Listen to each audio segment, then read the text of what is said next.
ఎక్కువ ఆర్భాటాలు లేకుండా సింపుల్‌గా అట్లనే టేస్టీగా ఇక చికెన్ కూర ఎట్లా చేయాలో చూసేద్దాం రండి.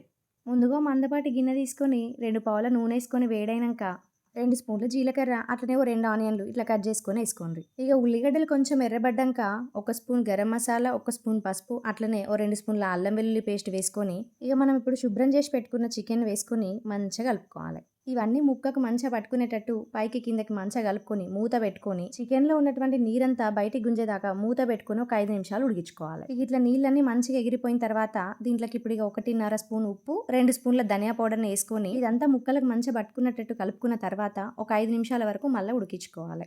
ఇగో ఇట్లా ముక్కలు మంచిగా 50% వరకు ఉడికిన తర్వాత ఇక మూత తీసుకొని మనం ఇప్పుడు సన్నగా కట్ చేసుకున్న కొత్తిమీర పైనుంచి జల్లుకొని మళ్ళా మూత పెట్టుకొని ఒక 5 నిమిషాల పాటు ఉడికించుకోవాలి. ఇప్పుడు మంచిగా 70% వరకు ఉడుకుతది గదా! ఇక దీంట్లోనే 2 స్పూన్ల కారం వేసుకొని, ఇక ఈ కారం మంచిగా ఇట్లా ముక్కలకు పట్టుకునేటట్టు కలుపుకున్నాంక, మనకి ఎంతైతే గ్రేవీ కావాలో అంత మేరకు నీళ్లు పోసుకొని, మంచిగా ఒక 3 నిమిషాలు ఉడికించుకున్నామంటే, ఇక అట్లనే లాస్ట్‌కు ఉప్పు, కారం సరిపోతే లేదని ఒకసారి చెక్ చేసుకొని, ఇక దించుకున్నామంటే, మన గుమగుమలాడే చికెన్ కూర రెడీ అయిపోతదన్నట్టు.